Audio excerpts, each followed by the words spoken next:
Assalamualaikum warahmatullahi wabarakatuh. Sebelum acara dimulai, ada beberapa hal yang harus kami sampaikan. Yang pertama, selama acara dimulai, selama acara berlangsung, mohon untuk mematikan mikrofon dan menyalakan video. Kemudian yang selanjutnya, apabila ada pertanyaan, peserta dapat menulis pertanyaan di fitur chat. Untuk selanjutnya, mohon untuk dapat merename dengan format universitas_nama.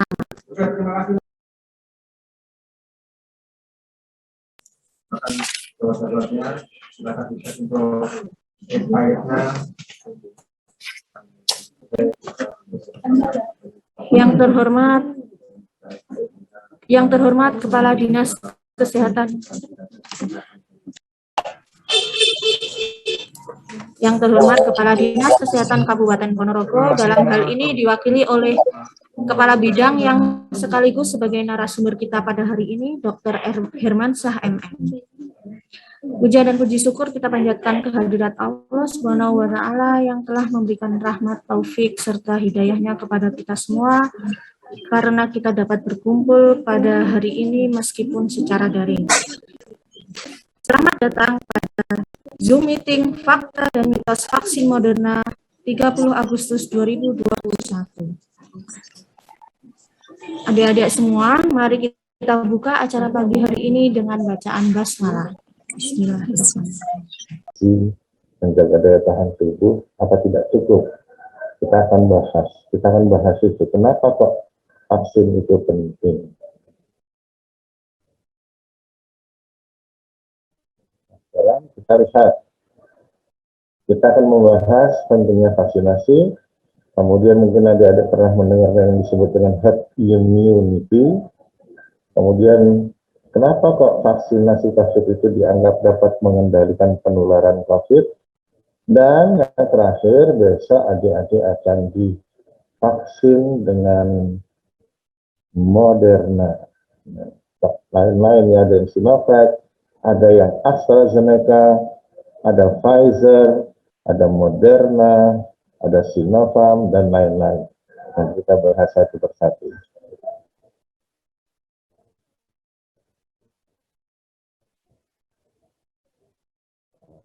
Sebentar ya, sebentar saya pause dulu.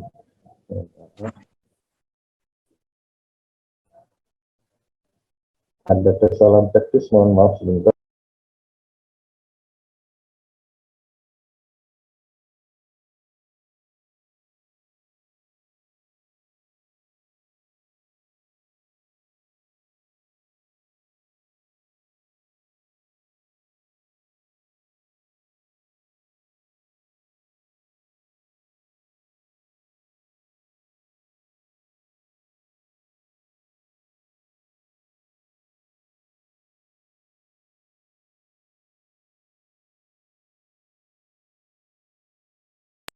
Maaf adik-adik, tadi ada sedikit kendala teknis, saya mohon maaf sekali lagi.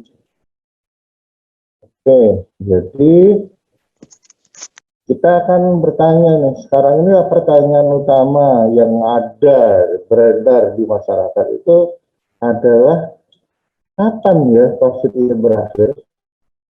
Ada nggak yang bisa menjawab ini? Kapan COVID ini bisa berakhir? Jelasnya nggak akan ada yang bisa menjawab. Karena ini bukan dibuat orang. Terus kalau misalnya mau berakhir, itu banyak sekali faktor yang akan menentukan. Sekarang kita lihat aja, sikap masyarakat misalnya.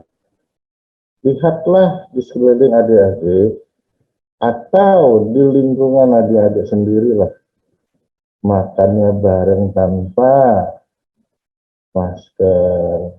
Lihat itu kalau sudah sore di Maliorogo, di alun-alun, semuanya jalan tertawa tertiwi. Kemudian maskernya dipakai hanya di mulut, hidungnya terbuka, atau bahkan sama sekali dia buka semua mulut dan hidungnya. Lihatlah di mana-mana masyarakat tidak peduli dengan 3M-nya, tidak cuci tangan, angkringan masih bertebaran di mana-mana. Suasana malam ini sekarang sudah seperti pasar malam di mana-mana.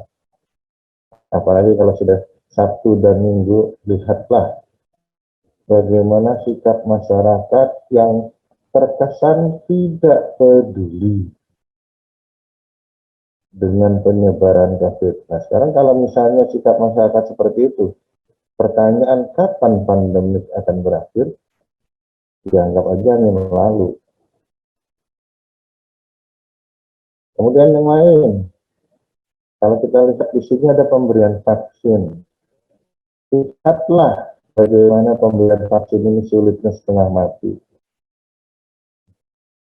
Sebagian orang mungkin sudah berbondong-bondong untuk mencari vaksinasi, dikarenakan kebutuhannya dia harus ke Surabaya, harus ada sertifikat vaksin. Masuk ke mall harus pakai sertifikat vaksin.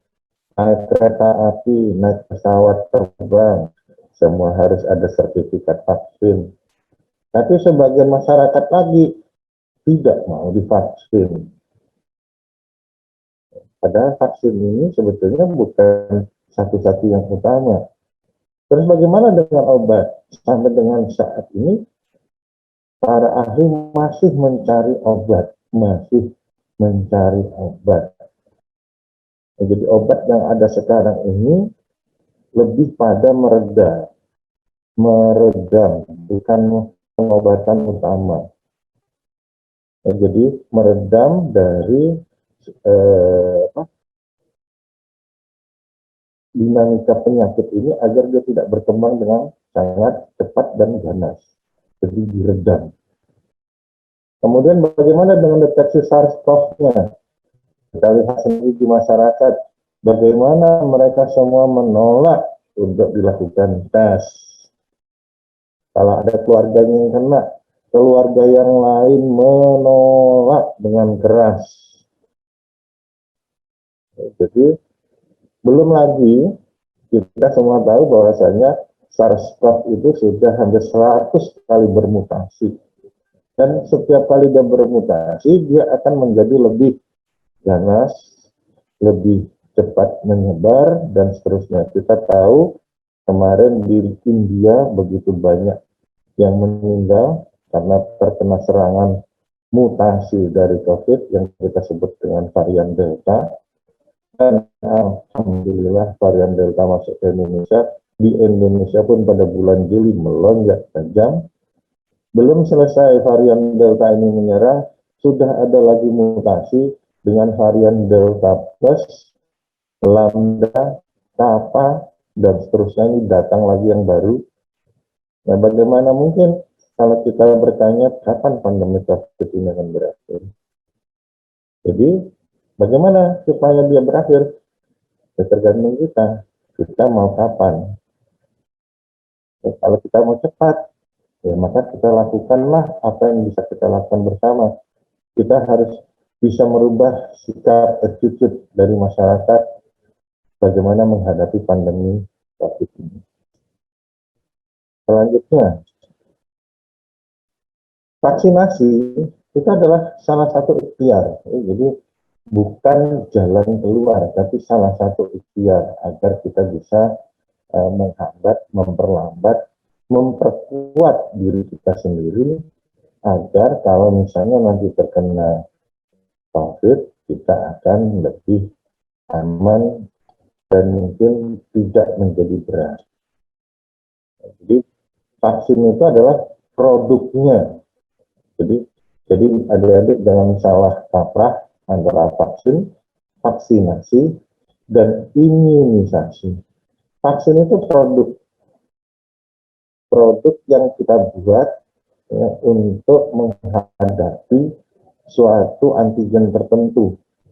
Dan jadi vaksin ini bertugas untuk mendapatkan imunitas, menimbulkan kekebalan pada atau saat diserang suatu produk tertentu.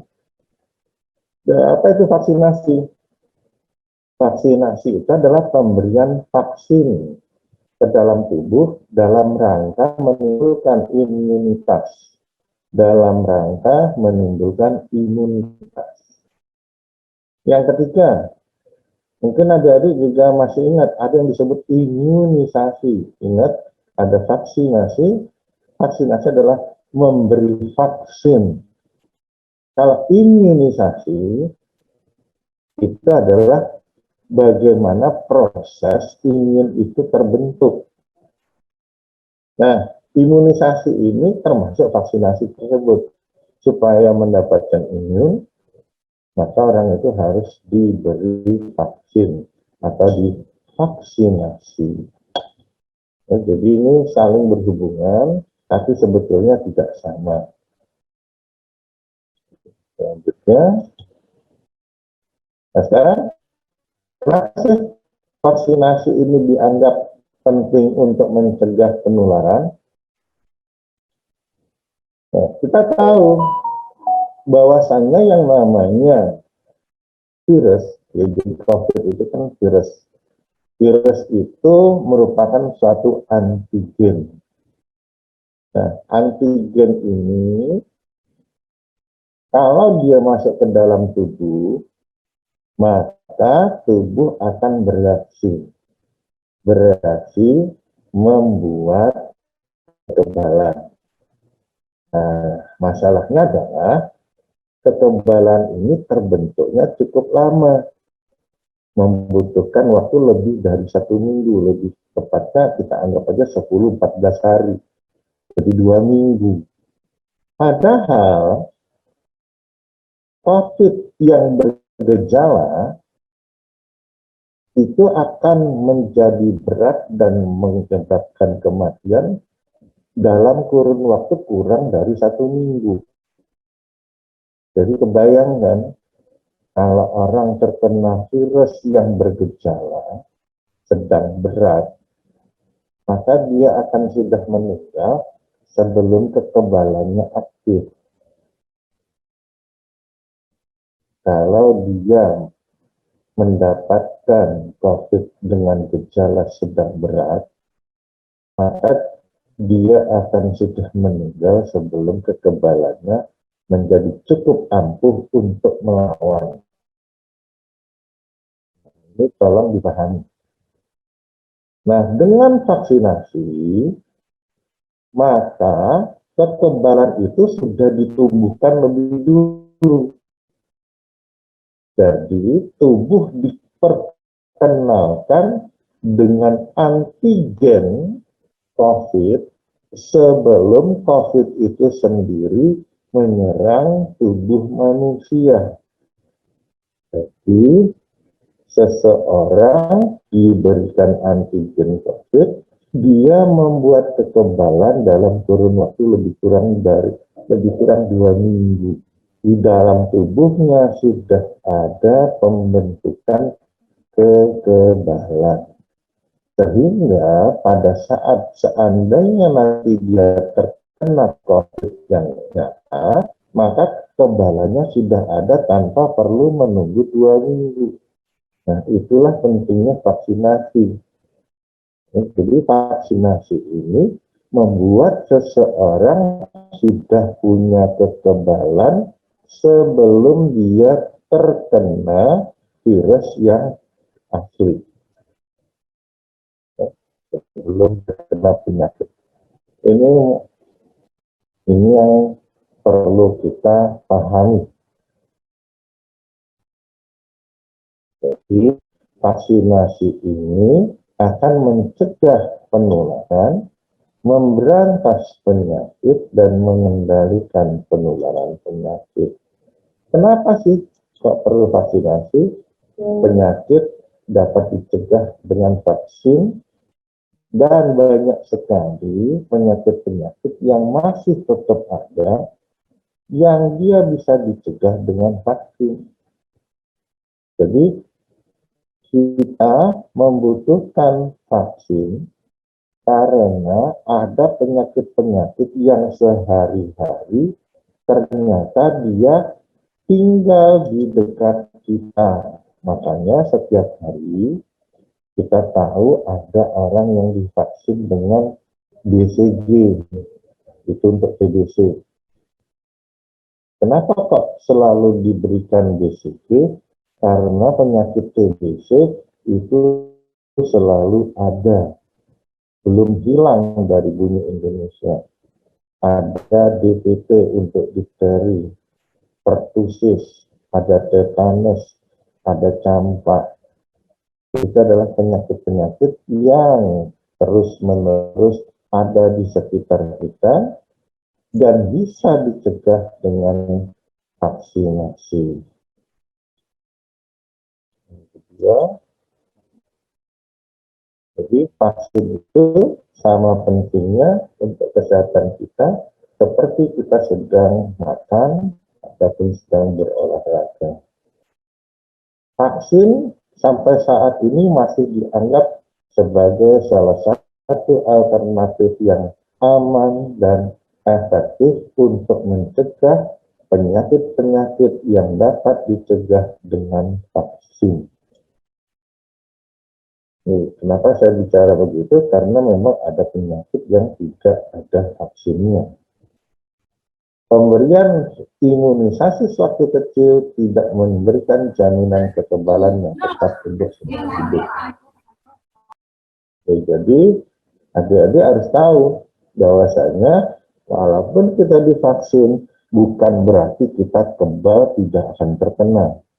Jadi pemberian vaksin itu seperti kalau kita mengamankan rumah dari mungkin maling, gitu ya. Jadi kita pasang CCTV, kita pasang gembok. Tapi walaupun sudah kita pasang CCTV dan gembok, apakah itu akan menghalangi pencuri masuk ke dalam rumah? Setidaknya menghambat, tapi dia akan tetap berusaha untuk bisa masuk. Ya. Jadi gembok rumah, kunci rumah, CCTV, itu adalah ikhtiar kita untuk menghambat atau mengamankan properti kita. Nah, sama juga dengan vaksin. Vaksin itu diberikan sebagai ikhtiar kita untuk menghambat, sebagai ikhtiar kita untuk mengamankan tubuh kita dari terkena penyakit yang seharusnya bisa kita cegah. Nah, vaksinasi ini bisa berarti perbedaan antara hidup dan mati. Kenapa saya katakan demikian? Karena tadi sudah dijelaskan, vaksin itu membuat kita membentuk antibodi yang membutuhkan waktu lebih kurang 2 minggu. Padahal penyakit COVID itu sekarang ini sangat ganas, kurang dari 7 hari bisa menimbulkan kematian. Nah, jadi pada saat kalau kita belum divaksin, kita terserang COVID yang ganas, maka dalam hitungan 1 minggu kita sudah berada dalam kondisi antara hidup dan mati.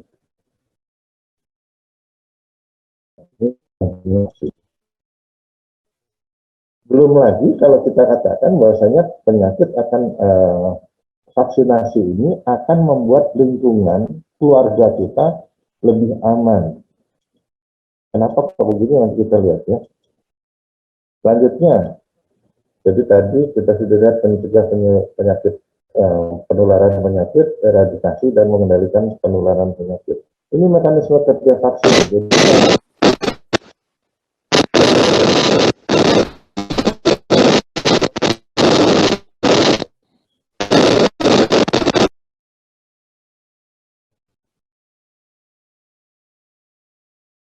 mohon di mute ya, tolong di mute. Sekali lagi, tolong di mute. Tolong di mute.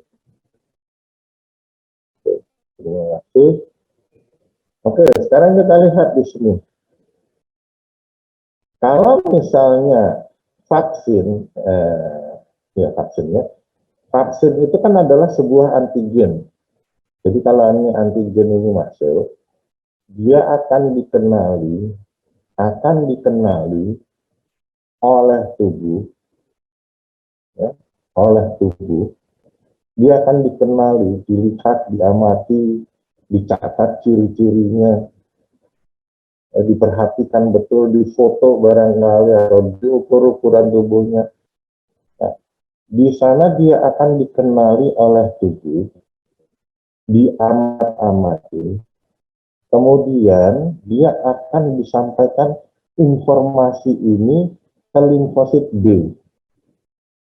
Limfosit B ini fungsinya untuk membuat antibodi kekebalan.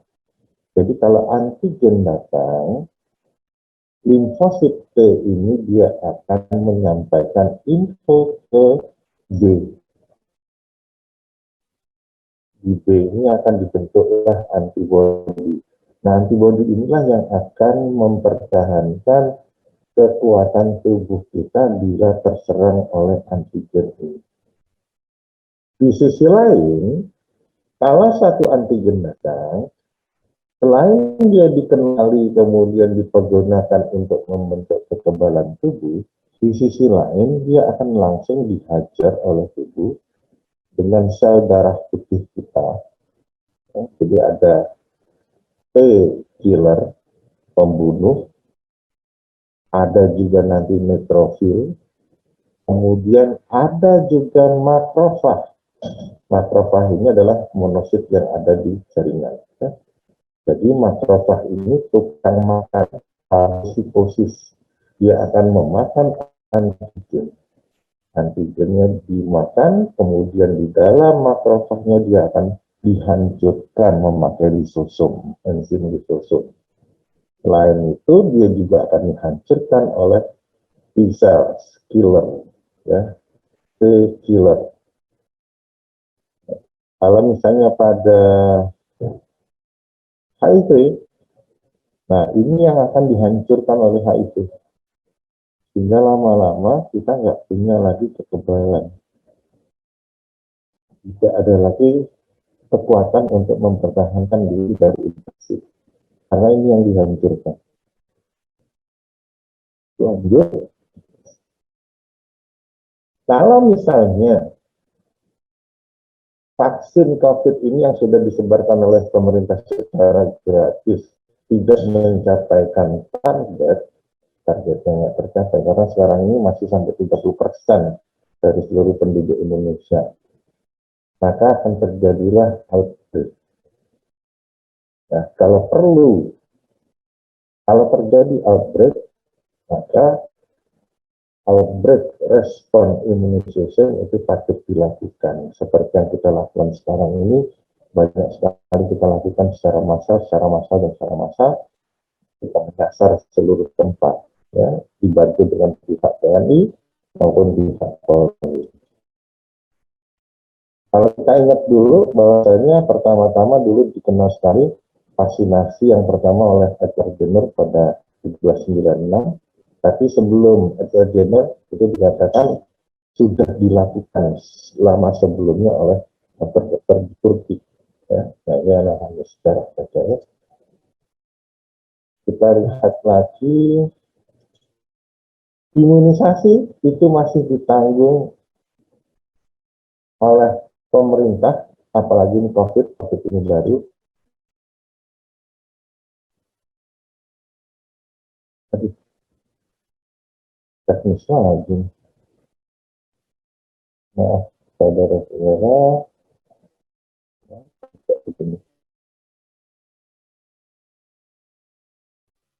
Nah, sekarang kita lihat herd immunity. Ini ada yang menggaris ini apa?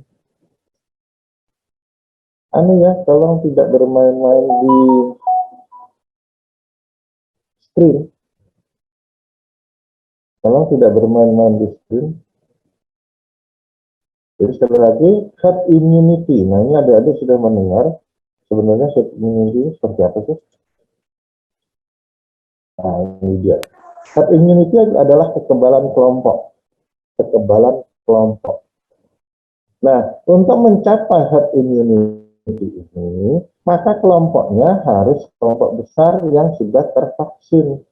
Ya, kalau hanya 30% ya kurang. Jadi minimal kita membutuhkan kan 70% dari populasi untuk tervaksin, baru kita bisa mendapatkan herd immunity, kekebalan kelompok. Nah, contoh yang di atas, kita lihat yang warna biru ini adalah yang sehat tidak divaksin. Yang kuning ini adalah sehat divaksin, dan yang merah ini tidak divaksin dan dia terinfeksi COVID.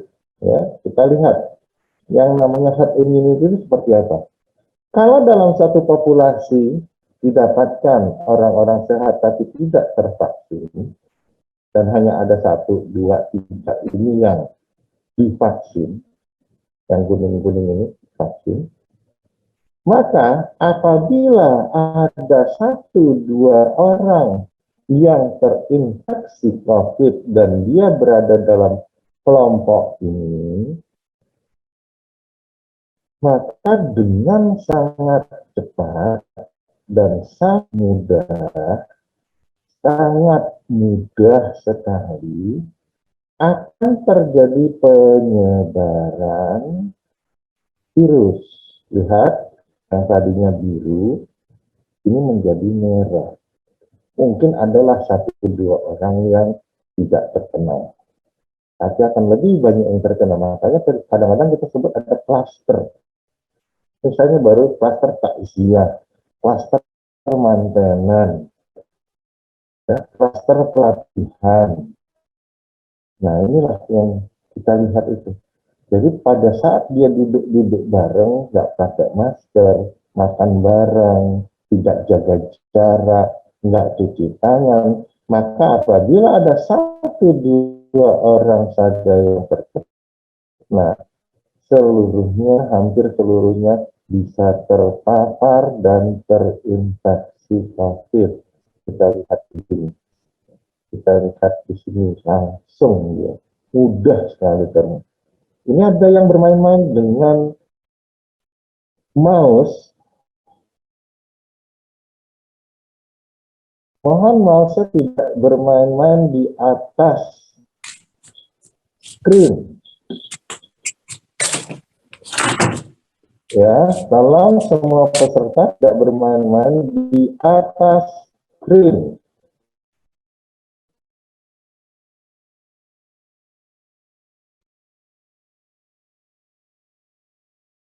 Oke, yang kedua, kita lihat sekali lagi.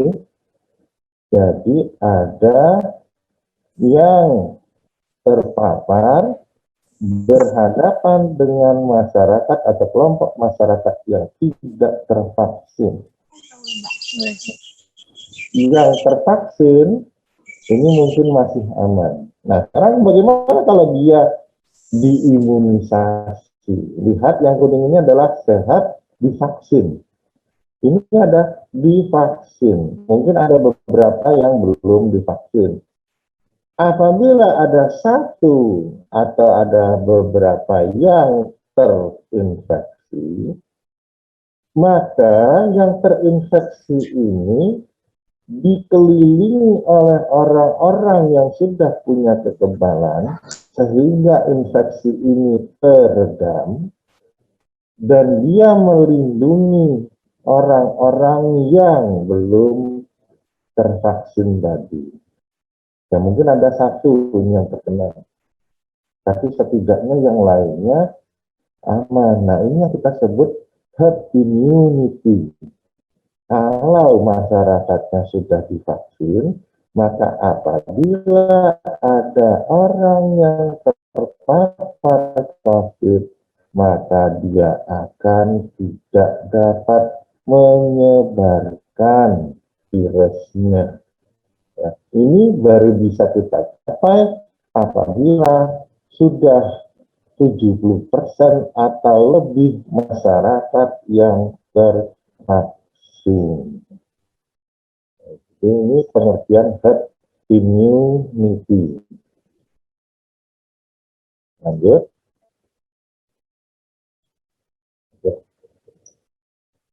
Herd immunity dapat kita peroleh dengan vaksinasi COVID, akan tetapi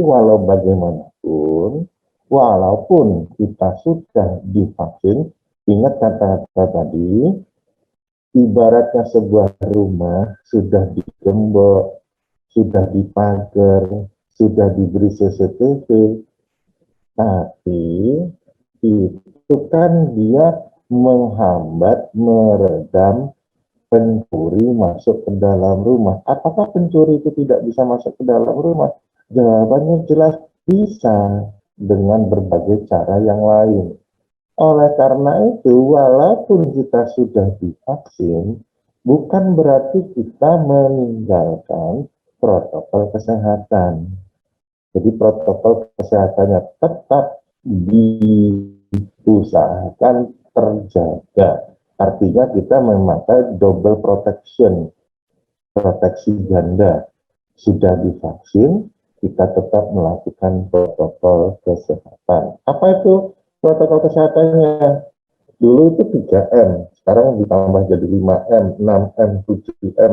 Kalau yang ini mah enggak nih. Pokoknya ya pakai MM itu lah ya. Yang pertama dia pakai masker. Pakai masker harus benar, hidungnya ketutup. Kalau hidungnya terbuka, itu nggak pakai masker, bukan pakai masker. Apalagi kalau maskernya ditaruh di mata kayak Batman, itu bukan pakai masker. Yang kedua, cuci tangan. Cuci tangan. Yang ketiga, jaga jarak. Jaga jarak. Nah, jadi tiga hal ini proteksi kesehatan yang paling utama. Jaga jarak, otomatis kalau kita sudah menjaga jarak, kita akan tidak berkerumun. Kalau kita sudah menjaga jarak, kita tidak akan berdekatan dengan orang-orang yang sedang ada di luar sana. Kalau kita jaga jarak, kita akan kesulitan kalau keluar karena di luar itu orangnya menumpuk, maka dia akan otomatis akan membatasi mobilitas. Jadi pakailah masker, cucilah tangan, jagalah jarak. Ini yang paling utama. Kenapa kau pakai masker? Karena penyebarannya lewat hidung dan mulut. Kalau mata bagaimana? Mata ini kalau misalnya orangnya mengeluarkan droplet, mertik-mertik ludahnya sampai ke mata. Cuci tangan sesering mungkin, jagalah jarak sejauh mungkin. Lanjut. Jadi sekali lagi tujuan vaksinasi itu sekarang kita sudah tahu menurunkan kematian, menurunkan kesakitan, mencapai herd immunity. Kalau ini sudah bisa tercapai, maka produktivitas adik-adik, masyarakat, lingkungan akan tercapai. Produktivitas tercapai, maka ekonomi akan pulih. Ya, sesederhana itu. Lanjut. Nah, bagaimana dengan vaksin yang ada? Bolak-balik ada masalah atau hoax yang berkembang di luar. Vaksin dari Cina, ini bisnis semata. Vaksin Indonesia nggak dipercaya, dan seterusnya. Ya, sehingga di sana-sini banyak sekali orang berkomentar.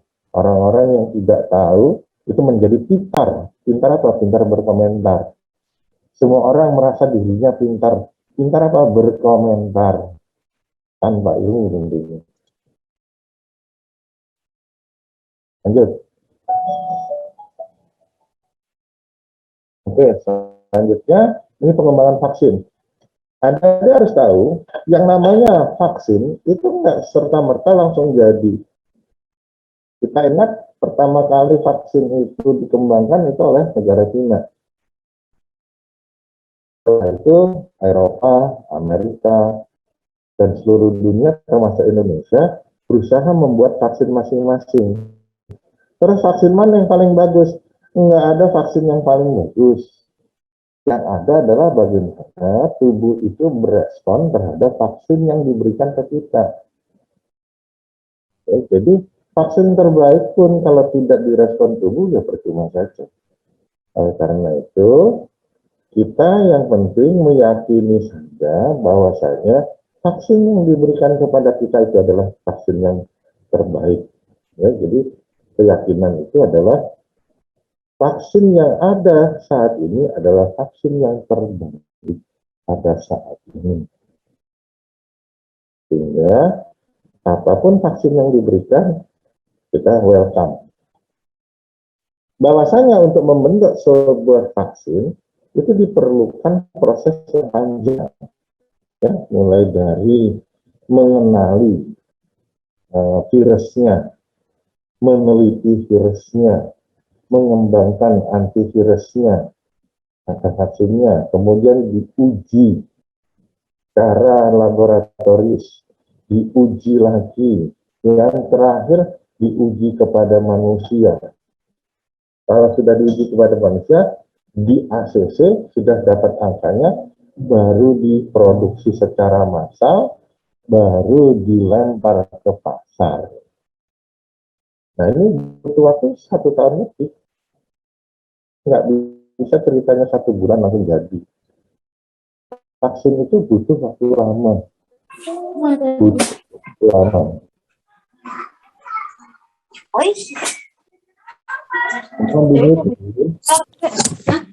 Itu pentolmu gak mau maem.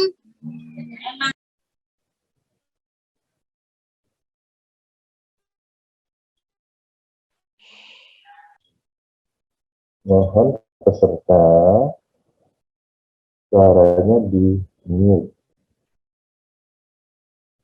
Mohon di mute. Oke, selanjutnya. Kalau misalnya kita mengembangkan vaksin itu secara cepat, apakah mutunya menjadi jelek? Ya tidak juga. Apabila kita sudah mendapatkan info dari pengembangan vaksin lain, maka sebetulnya kita bisa membuat vaksin menjadi lebih cepat. Ya. Sekarang kita lihat, pada saat kita mengembangkan vaksin secara tradisional dan pada saat ada outbreak, ada kejadian luar biasa, maka tata caranya ini seperti ini. Kita lihat di sini.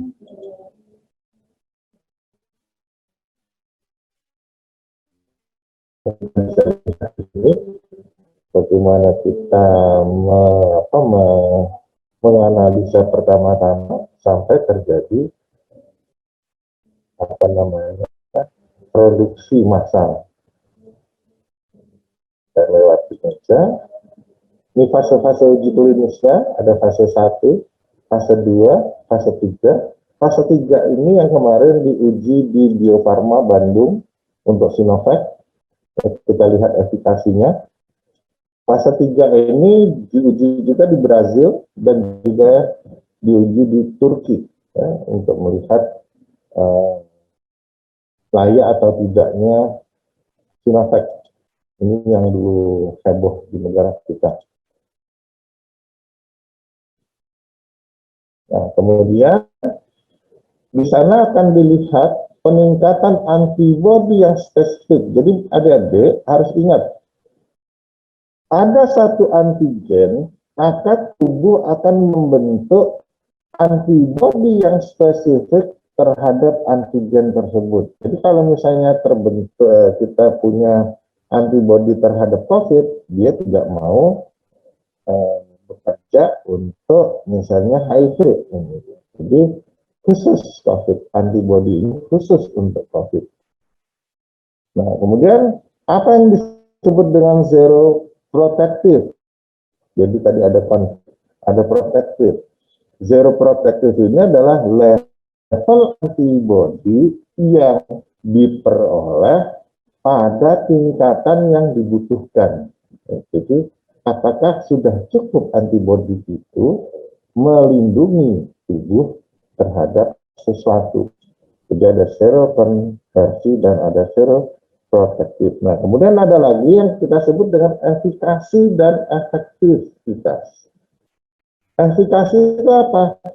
Penurunan insiden pada kelompok yang divaksin dengan kelompok yang tidak divaksin. Jadi pada saat uji coba itu ada kelompok yang diberikan vaksin, ada yang hanya diberikan placebo. Jadi bukan vaksin, bukan apa-apa.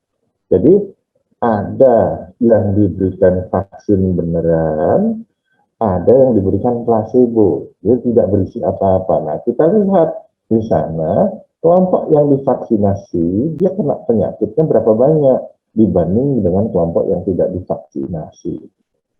Nah, kemudian bagaimana dengan efektivitas? Efektivitas itu adalah kemampuan vaksin mencegah penyakit pada dunia real. Ini nyata, data kenyataannya. Nah, ini akan kita lihat, karena vaksinnya kan masih baru. Selanjutnya, nah, karena efikasi vaksin, kita kemarin datanya itu yang kita punya adalah yang Sinovac. Ya,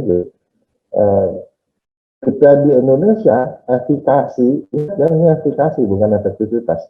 Efikasinya 65, Turki itu 91, Brasil 50. Berbeda-beda, ini pada negara-negara berbeda, dengan uji coba relawan yang berbeda-beda, ya, dan waktu ujinya mungkin agak sedikit berbeda ya. Jadi pada negara yang berbeda dapatkan hasil yang berbeda-beda. Ingat, yang kita sebut dengan 65,3% itu maksudnya vaksin dengan kemanjuran 65,3% berarti penurunan 65,3% kasus penyakit pada kelompok yang divaksinasi dibanding dengan kelompok yang tidak divaksin. Itu yang kita sebut dengan efikasi.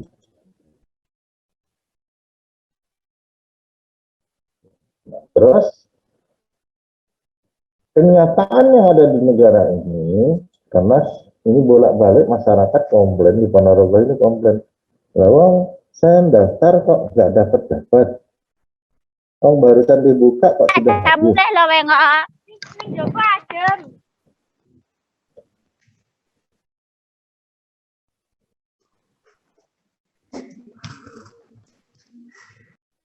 Jadi kita lihat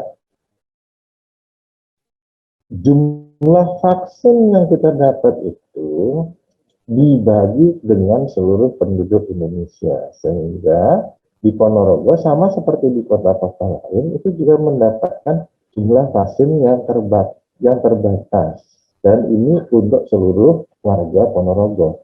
Oleh karena itu, kalau kita punya 5.000 vaksin, sedangkan yang butuh 600.000, kita bisa bayangkan betapa cepatnya vaksin itu akan pendaftaran vaksin itu akan cepat selesai. Jadi kita harus bersabar. Yang jelas yang sudah divaksin kan tidak akan dia mendaftar ulang. Ini adalah vaksin-vaksin yang ada di Indonesia. Jadi ada Sinovac, ada Pfizer, ada AstraZeneca, kemudian ada Moderna, ada Sinopharm, nah ini ya, ada Sinovac, Sinopharm, Astra, Moderna, Pfizer, dan yang nanti akan diberikan kepada adik-adik adalah yang Moderna. Moderna ini kita berikan dengan 2 kali penyuntikan dengan interval 28 hari, 4 minggu. Diberikannya dengan suntikan di lengan kiri atas secara intramuskuler ke dalam otot. Ini kita lihat, ini adalah Sinovac, ini AstraZeneca, ada Moderna, ada Pfizer. Kemudian bahan dasarnya apa? Sinovac ini dibuat dari virus yang dimatikan, kalau Astra ini dari viral vector, kalau Moderna ini dari mRNA, dan Pfizer juga dari mRNA. Kalau kita lihat Moderna, maka ini diberikan pada usia lebih dari 18 tahun. Kalau untuk 12 tahun, kita memakai Sinovac ataupun Pfizer ini bisa. Jadwal pemberiannya 28 hari. Kalau Astra, ini 4. bulan, ya, 12 minggu. Ya. Jadi ini 4 minggu, ini 12 minggu, ini 4 minggu. Kalau Pfizer, ini 21 hari. Kemudian kemasannya hampir sama semua. Nah, cuma kalau di Pfizer, ini dia harus dilarutkan dulu. Dan penyimpanannya pada suhu yang luar biasa. Ya. Jadi ini 60 derajat. Ini dibekukan. Ini kayak di Siberia, dingin sekali. Butuh alat atau tempat penyimpanan yang dingin. Ini Pfizer. Selanjutnya, ini adalah Sinovac. Sinovac ini juga sudah datang. Kemudian ada CanSino. Nah, kemudian siapa yang mendapatkan? Pertama-tama yang mendapatkan adalah diprioritaskan kepada tenaga kesehatan. Tenaga kesehatan kok dapat duluan. Nah, yang nyuntik ya tenaga kesehatan ya. Kalau yang nyuntik nggak dilindungi dulu, nanti siapa yang nyuntikkan vaksin? Jadi itu alasan sederhana saja. Belum lagi yang merawat di rumah sakit dan di puskesmas. Kalau tenaga kesehatan yang nggak dilindungi, terus yang merawat sopo. Jadi gampangnya seperti itu. Selanjutnya mereka-mereka yang melayani masyarakat. Kemudian selanjutnya masyarakat-masyarakat yang rentan, ya. Jadi ini seperti ini. Pejabat publik, lansia. Baru kemudian ini tahap kedua masyarakat umumnya. Ini indikasinya, jadi yang pertama petugas kesehatan, kemudian ini adalah Moderna, dosisnya 0,5 mili, disuntikkan di lengan kiri atas, diberikan 2 kali jarak 4 minggu. Diberikan 2 kali dengan jarak 4 minggu. Ini Moderna, tadi sudah kita lihat ya. Efikasi Moderna kita lihat di sini ada 94%. Dan dikatakan untuk varian Delta, Moderna ini efektif. Jadi untuk varian Delta yang mematikan, yang saat ini sedang seneng-senengnya mematikan orang Indonesia, ini varian Delta ini, dikatakan Moderna ini efektif mencegah yang bergejala sebesar 72% dan 96% efektif mencegah perawatan di rumah sakit. Jadi inilah Moderna yang akan diberikan kepada adik-adik besok. Indikasinya disuntikkan pada usia 18 tahun ke atas. Ini komposisinya adalah mRNA. Penyimpanannya pada suhu yang dingin. Kalau sudah dibuka, dia tidak bisa bertahan lama. Lewat kontraindikasi adalah alergi terhadap vaksin. Ingat, alergi vaksin Moderna. Ada nggak yang alergi vaksin Moderna? Nggak ada yang tahu, yang belum pernah disuntik. Ya, jadi sih kalau ditanya, kamu alergi nggak terhadap vaksin Moderna? Ya nggak tahu, yang belum pernah disuntik. Tapi pada umumnya amat sangat jarang mereka-mereka yang alergi terhadap vaksin. Ya, karena vaksin Moderna ini, semua vaksin kan sudah diuji coba pada manusia. Ya. Jadi, akan tetapi bagaimanapun, untuk menghindari hal-hal yang tidak diinginkan, maka semua yang sudah disuntik dengan vaksin apapun, setidaknya dilakukan observasi 15 menit pasca vaksinasi. Jadi kalau sudah divaksin, adik-adik akan diminta untuk duduk manis selama 15 menit. Setelah itu baru dipanggil namanya untuk mendapatkan kartu vaksinasi. Nah, kemudian di pada vaksinasinya diinjeksi atau disuntik secara intramuskuler pada lengan kiri atas. Jadi nanti kalau mau disuntik, jangan pakai baju yang ketat. Ya, setidaknya lengan kiri atasnya bisa dibuka. Jadi kalau misalnya ada adik putri, di dalamnya kaos lengan pendek, memakai sweater atau blazer, sehingga lengan kirinya bisa dibuka. Untuk yang mahasiswa, itu juga jangan pakai baju yang ketat. Ya, jadi bisa mudah dibuka lengan kirinya. Seandainya sudah atau pernah divaksin yang lain sebelum ini, maka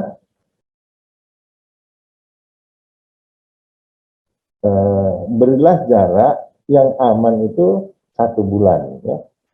Itu yang paling aman 1 bulan. Jadi di sini dikatakan 14 hari, tapi kalau kita mau cari yang paling aman adalah 1 bulan. Oke, lanjutnya untuk mereka-mereka yang mempunyai penyakit yang mudah berdarah atau kelainan pendarahan, jadi luka dikit darahnya ngucur, atau luka dikit nggak bisa sembuh-sembuh. Nah ini tolong berhati-hati, nanti tolong harus matur, karena ini harus kita tunda dulu, karena kalau tidak, setelah disuntik dia akan terjadi perdarahan. Ya. Itu untuk mereka-mereka yang mempunyai penyakit kelainan pendarahan. Jadi kalau luka dikit, lukanya itu terus saja ngalir darah. Ini tolong berhati-hati. Ataupun mereka-mereka yang sedang mendapatkan pengobatan, misalnya untuk kanker. Ya. Jadi kalau misalnya sakit kanker, sedang dalam pengobatan, nah, itu nanti dulu, boleh dulu. Ya. Lanjut. Yang paling sering dikeluhkan itu nanti adalah nyeri pada tempat suntikan. Jadi jarum, kemeng, atau kemerahan. Kemudian mungkin rada beratlah kepalanya. Atau mungkin bisa juga mual-mual atau muntah, badannya lumrah habis, dan mungkin juga terjadi demam. Mungkin terjadi demam panas. Ya. Adik-adik nggak usah tidak perlu khawatir. Ya. Ini nanti dia akan hilang, pada umumnya akan hilang dalam 2 harian, ya, maksimal 3 hari. Dia akan hilang dengan dirinya. Apabila adik-adik nanti demam lebih dari 38,5, itu bisa ditambah dengan paracetamol. Tapi kalau enggak, bisa pertahankan, ya cukup dengan istirahat, tidur saja. Ya. Dan banyak minum air.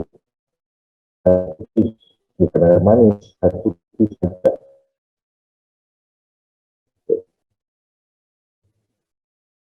Selanjutnya, efikasi vaksin tadi sudah saya katakan ada 94,1%. Terus nyeri di lokasi suntikan ini yang terbanyak, 92%. Nah, kalau misalnya nanti terjadi rasa kemeng-kemeng, adik-adik tidak perlu takut menggerakkan tangannya, ya. Jadi tetap saja beraktivitas seperti biasa. Dengan aktivitas tangan terus-menerus, maka justru nyerinya akan cepat hilang. Seperti itu. Efek samping ini akan memiliki durasi 1-3 hari. Tapi adik-adik nggak usah khawatir, kami yang dari tenaga kesehatan, ini semua sudah disuntik Moderna. Dan saya secara pribadi, itu tidak mengalami, kecuali yang nomor 1 ini, sedikit jarum, sedikit. Jadi tidak ada nyeri sampai tidak bisa diangkat tangan, itu tidak. Saya secara pribadi, saya juga sudah disuntik di lengan kiri, ini rasanya seperti apa ya, rantuk sedikit, jadi tangan ini ya tetap bisa dipakai untuk beraktivitas, tidak ada kendala. Kalau nyeri-nyeri sendi yang lain atau panas atau yang lain-lainnya ini kami tidak merasakannya. Ya, selanjutnya Agnes KTP. Jadi ingat sekali lagi, kalau adik-adik nanti mau divaksin, ingat jaga kondisi tubuh.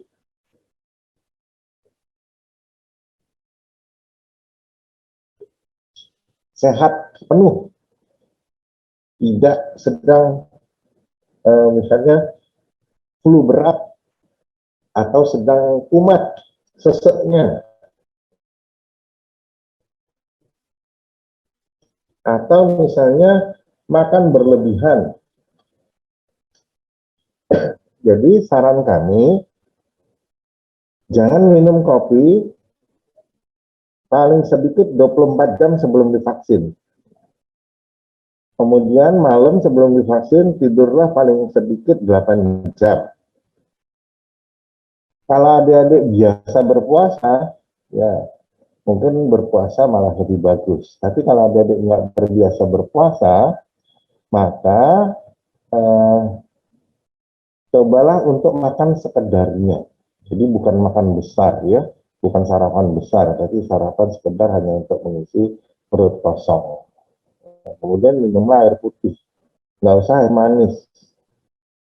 Nah, nanti kalau setelah divaksin rasanya lapar, sebaiknya adik-adik tidak makan, tapi hanya minum air putih saja yang banyak.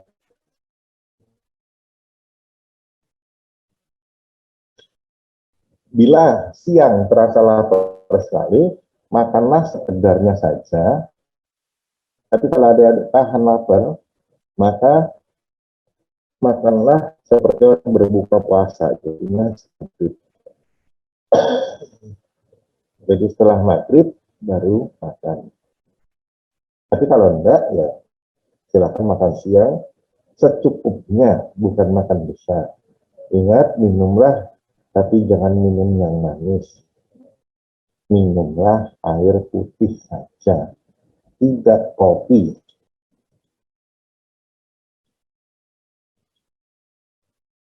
Nah, nanti sebelum disuntik, adik-adik akan ditapis ya, akan di screening, akan ditanyai. Nah, pertanyaan ini tolong dijawab dengan jujur. Sehingga kita bisa melihat siapa yang bisa kita vaksin dan siapa yang tidak. Ini adalah kriteria layak ditunda dan tidak layak. Ini yang lama ya. Ini saya hanya mencontohkan saja bahwasanya kita punya penapisan, kita sudah punya batasan yang bisa disuntik dan tidak disuntik. Ini yang lama. Yang terbaru barusan kemarin awal Juli, pada bulan Juli itu ada lagi kriteria untuk siapa-siapa yang layak dan siapa-siapa yang tidak layak ataupun ditunda. Jadi tidak memakai ini lagi, ya, tidak memakai.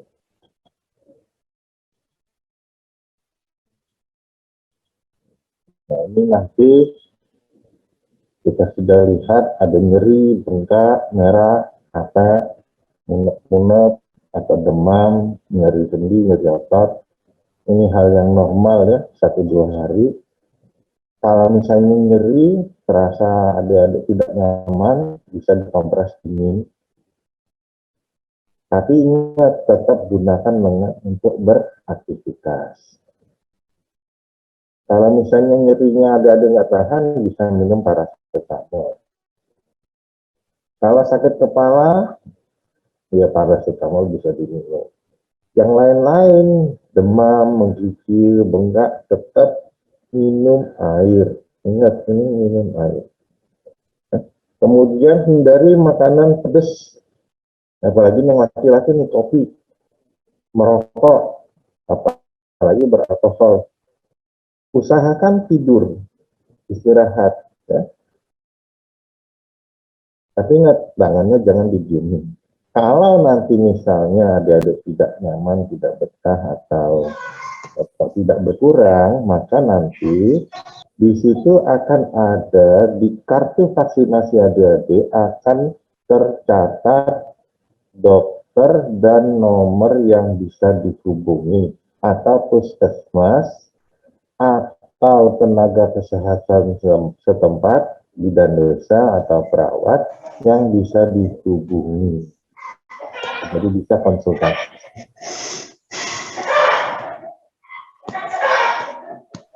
Mohon di-mute ya, mohon di-mute.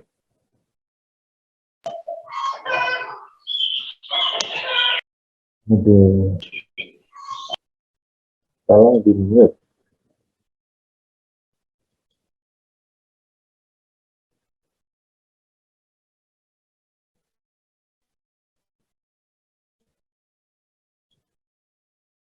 Nah, ini adalah gejala yang jarang, sangat jarang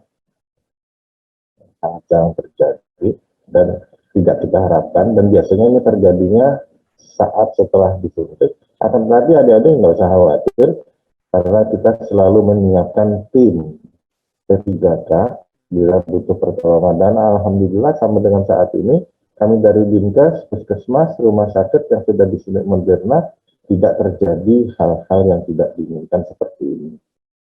Jadi insya Allah aman.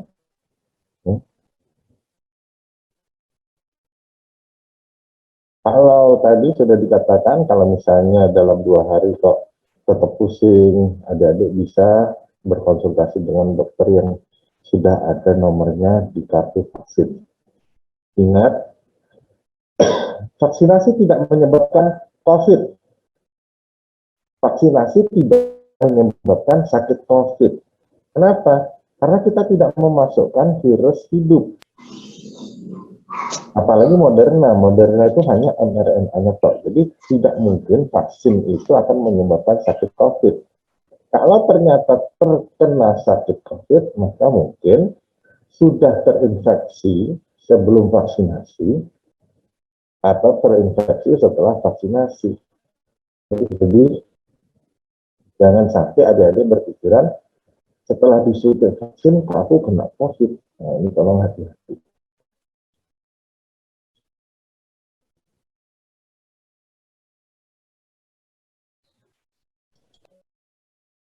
Oke, saya kira itu yang bisa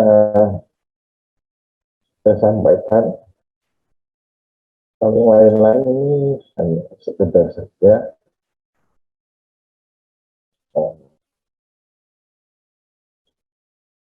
Tidak perlu sekedar tahu. Jadi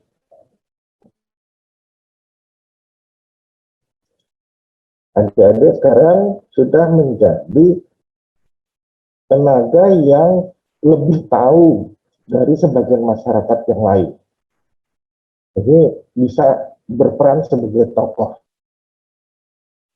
memberikan edukasi kepada masyarakat yang lain, memberikan contoh kepada masyarakat yang lain yang tidak mau divaksin. Jadi mengedukasi, memberikan contoh nyata bahwasanya vaksinasi itu penting. Nah, harapkan adik-adik mau ikut berpartisipasi mensukseskan vaksinasi COVID. Kemudian, supaya kita bisa membuat vaksinasi ini menjadi 70%, maka ajaklah masyarakat sekitar untuk mensukseskan vaksinasi. Sekian dari saya. Terima kasih. Matur, thank you. Assalamualaikum warahmatullahi wabarakatuh. Waalaikumsalam warahmatullahi wabarakatuh. Ya, terima kasih disampaikan kepada narasumber kita. Untuk selanjutnya sesi tanya jawab. Jadi akan saya bacakan. Yang pertama, saya mau bertanya, kenapa vaksin CanSino hanya diberikan 1 kali dosis?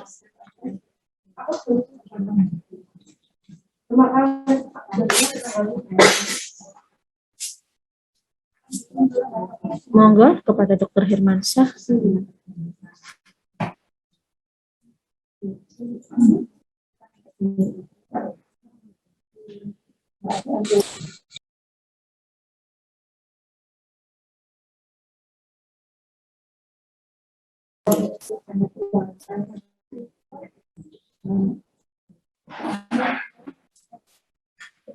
Dr. Hermansyah, mohon untuk menjawab pertanyaan. Yang pertama, kenapa vaksin CanSino hanya diberikan 1 kali dosis?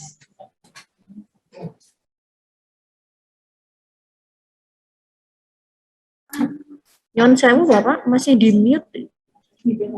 Oke, jadi begini, setiap barang, setiap substansi, atau setiap vaksin, atau setiap obat, itu mempunyai cara kerja dan waktu paruh yang berbeda-beda. Jadi half-life-nya berbeda-beda.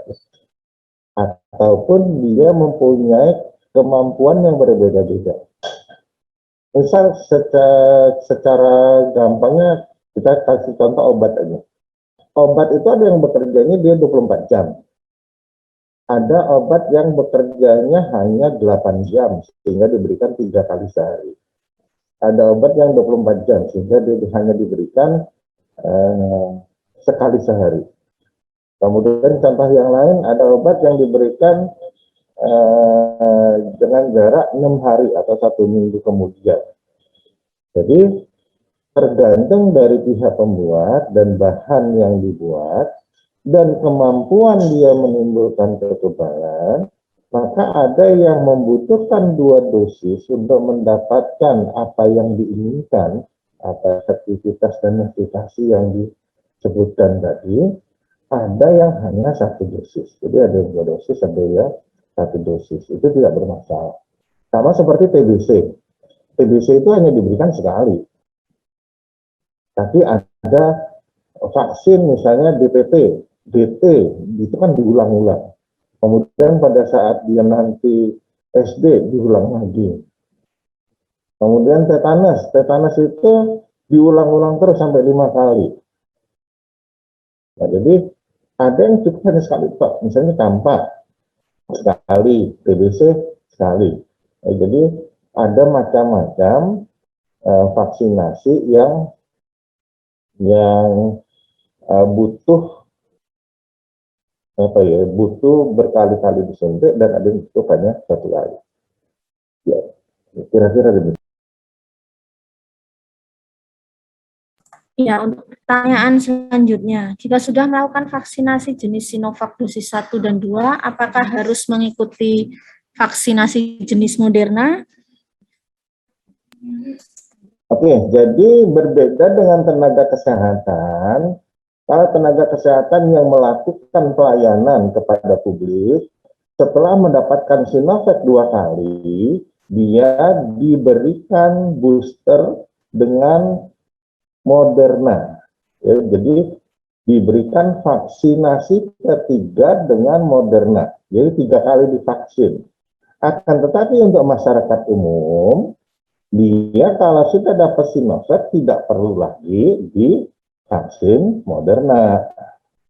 Cukup Sinovac aja 2 kali. Ini bagi mereka-mereka yang belum divaksin. Jadi kalau belum divaksin sama sekali, silakan divaksin Moderna 2 kali. Ya, dengan jarak 4 minggu. Ya, begitu kira-kira. Ya, terima kasih Dr. Hirman. Untuk selanjutnya, apakah tensi rendah boleh divaksin Moderna? Oke, jadi tensi rendah ini nanti kita lihat definisinya saja. Tapi yang paling penting adalah pada saat di screening. Jadi kita akan melihat secara keseluruhan, utuh ya, jadi bukan hanya berdasarkan tensi saja. Jadi kita akan melihat secara utuh, kemudian kita lihat tensi pada saat pelaksanaan. Dan tidak usah khawatir, kita akan lihat secara utuh, secara keseluruhan. Apakah yang bersangkutan layak atau tidak layak. Kira-kira demikian. Pertanyaan selanjutnya, untuk orang yang memiliki alergi obat tertentu, apa tidak bermasalah divaksin Moderna? Mohon diulangi. Untuk orang yang memiliki alergi obat tertentu, apa tidak bermasalah di vaksin Moderna? Oke, jadi nanti pertanyaan tentang alergi, seperti yang saya sudah katakan tadi adalah alergi terhadap vaksin. Jadi misal begini, adik-adik ini dulu kan waktu kecil pernah divaksin. Sudah pasti lah ya, waktu masih bayi itu, masih kecil-kecil kan sudah divaksin. Bisa tanya sama ibunya atau bapaknya, dulu saya waktu vaksin itu pernah alergi nggak ya? Saya rasa nggak pernah, kalau ibu bapaknya nggak pernah cerita nih. Jadi kalau ditanya, apakah adik-adik alergi terhadap Moderna? Jawabnya kita semua nggak tahu. Karena belum pernah disuntik kan.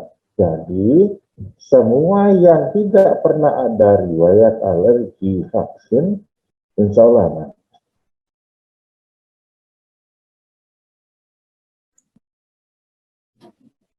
Baik, untuk pertanyaan selanjutnya, apakah orang yang memiliki penyakit seperti kram usus, sering pusing dan lemas, dan sering merasa panas dingin, apakah boleh mengikuti vaksinasi? Nah, oke, ini pertanyaan yang banyak sekali ditanya. Terima kasih. Jadi ini pertanyaan yang sering ditanyakan oleh banyak orang yang ada gangguan. Sebetulnya gangguan tubuh itu adalah manifestasi dari psikis. Kalau orang bilang penyakit pikiran, gitu ya. Nah, misalnya begini, kalau ada masalah dikit, dia mulai kesel. Ada masalah dikit, keringat dingin. Ada masalah sedikit, perutnya perih.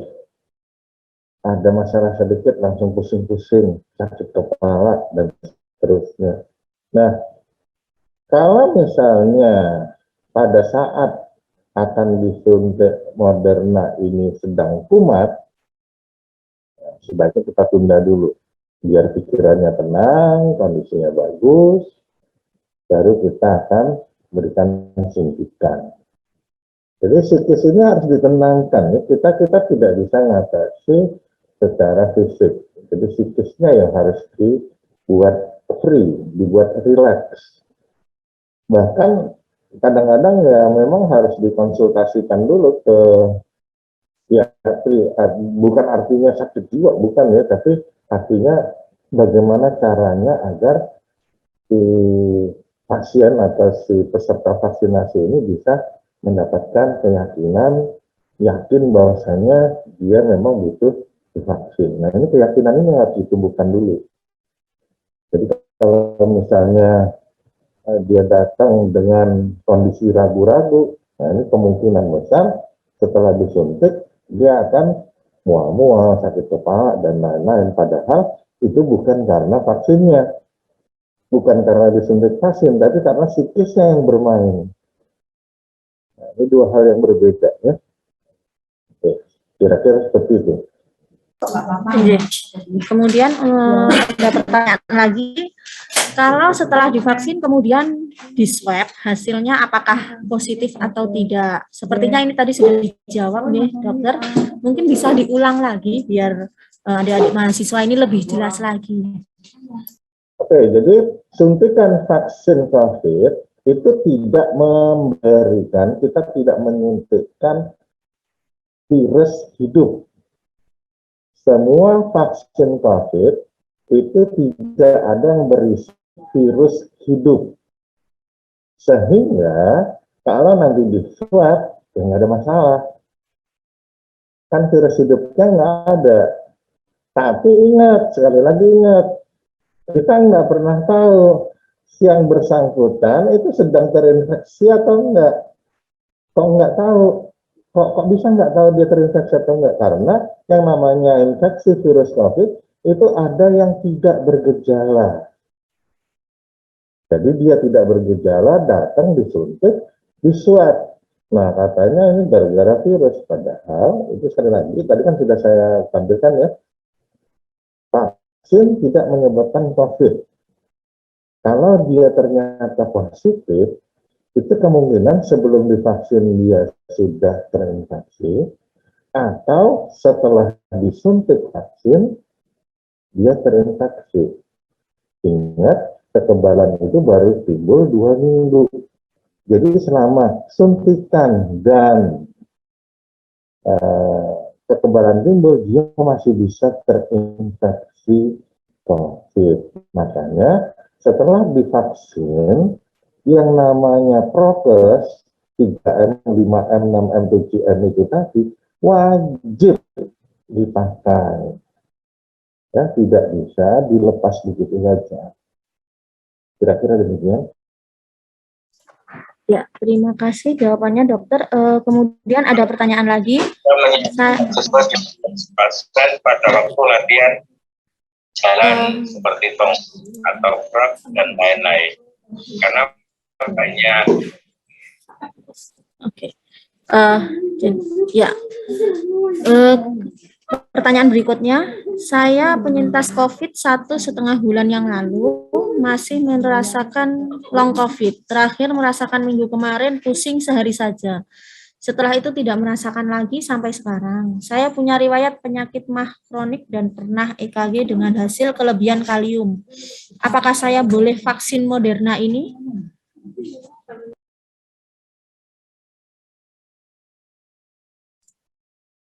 Monggo dokter bisa dijawab.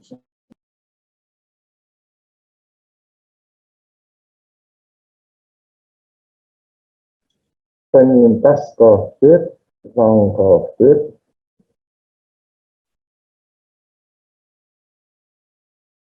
saya boleh vaksin Moderna.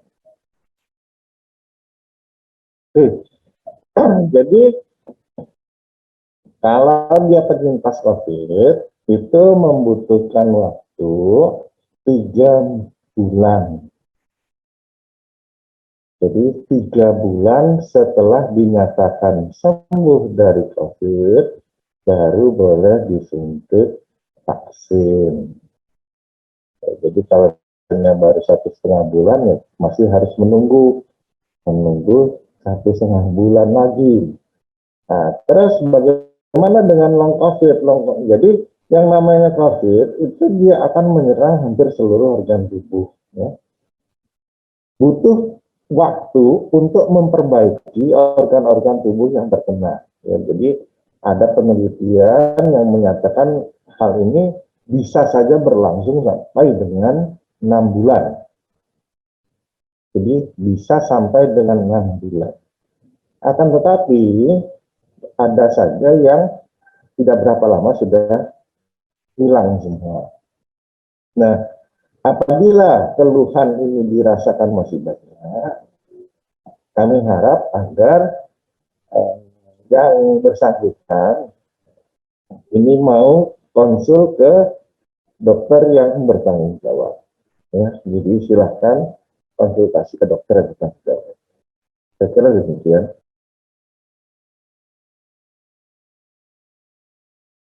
Oke, pertanyaan selanjutnya, izin bertanya Bapak, saya bulan lalu mengalami anosmia dan katanya jika pernah mengalami anosmia itu sudah 95% positif COVID tetapi hanya gejala ringan. Dan jika pernah positif, katanya baru bisa vaksin setelah 3 bulan. Apakah benar seperti itu? Ini pertanyaannya hampir sama dengan yang tadi Bapak. Oke, jadi gini ya, anosmia itu bisa saja gejala dari COVID. Tapi anosmia sendiri bisa menjadi gejala penyakit yang lain. Terus definisi dari anosmia itu sendiri tidak bisa membawa itu karena apanya. Nah, ini yang penting adalah karena apa. Anosmia itu kan tidak bisa membawi. Tidak bisa membawi karena hidungnya buntu, atau dia punya rinitis kronis, dia punya penyakit yang lain, dan ini harus dibuktikan bahwasanya dia betul-betul positif. Nah, dibuktikan positifnya dengan apa? Dengan rapid antigen atau dengan PCR. Jadi kita tidak bisa langsung ngomong, oh anosmia pasti itu COVID. Oh enggak ada cerita seperti itu. Tidak ada yang bisa berani mengatakan seperti itu. Karena anosmia itu banyak yang bisa menyebabkannya. Ya, dan harus diperiksa dulu, ini anosmia kenapa? Gitu.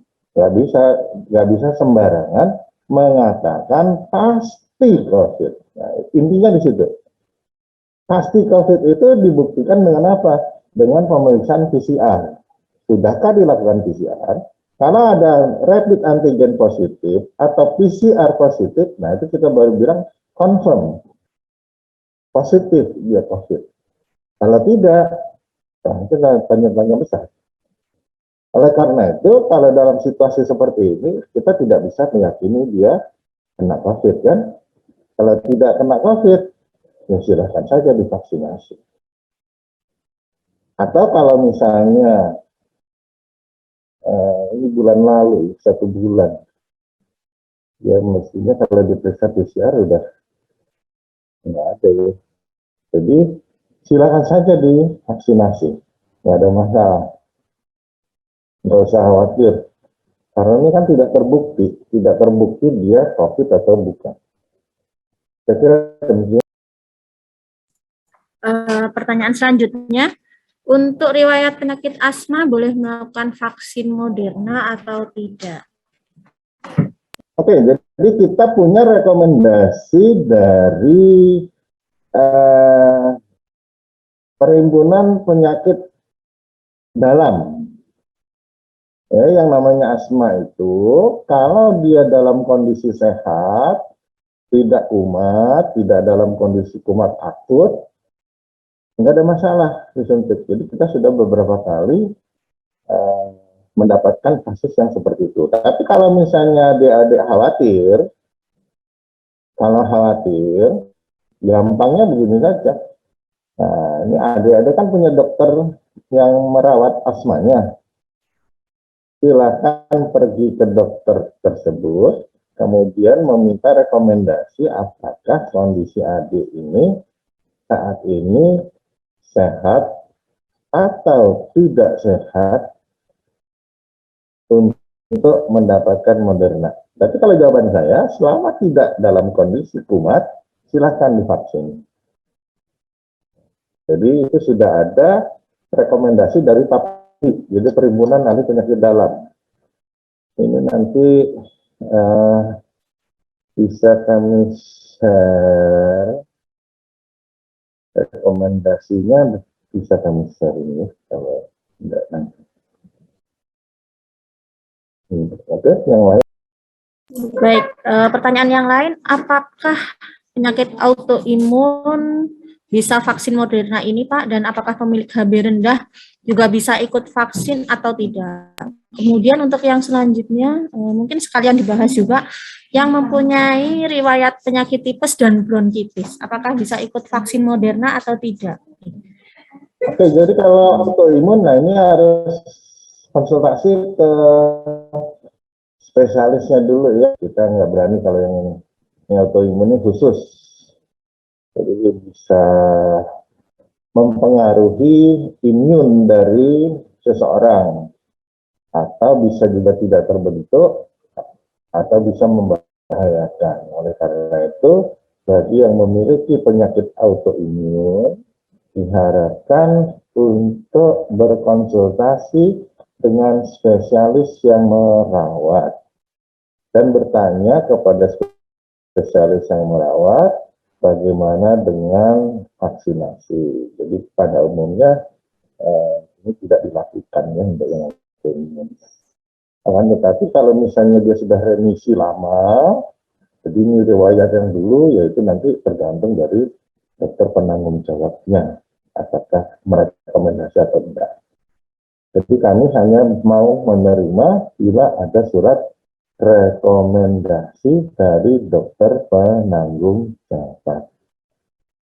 Jadi, kalau untuk yang lain-lainnya silakan saja. Jadi tidak ada masalah, pernah tipes dulu kan sekarang kan sudah sembuh. Bronkitis bagaimana, apakah sedang kumat atau ya itu yang dulu sekali. Jadi nanti kita lihat dulu kondisinya seperti apa. Kalau sekarang tidak dalam kondisi akut, dalam kumat, ya silakan saja divaksin. Kira-kira demikian. Terima kasih dokter. Untuk pertanyaan selanjutnya, kita kan tidak tahu terkontaminasi virus COVID atau tidak. Kalau misalnya, kalau tidak, swab atau tes lain. Dan apabila nanti kita divaksin oleh Moderna, apakah ada efek sampingnya nanti setelah divaksin? Oke, jadi kalau misalnya kita tidak tahu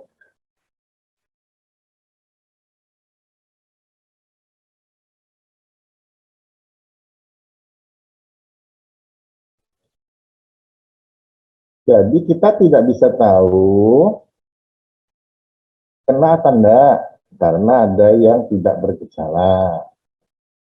Tadi sudah saya katakan, kita nggak pernah tahu. Nah, kalaupun kita tidak pernah tahu, setidaknya kita bisa mewawancarai. Jadi kami akan bisa mewawancarai apakah, nah ini apakah ya, mungkin tertular, pernah tertular atau yang lain. Jadi kalau di sana tidak ada kemungkinan itu, tetap akan kita vaksin. Jadi memang pembuktiannya adalah pada saat kita memeriksa antigen atau PCR. Atau kalau misalnya terkena di paru, karena kita bisa ronsen, ada pneumonia bilateral. Jadi radang pada parunya. Nah, untuk kasus seperti itu, saya sarankan ya tetap divaksin.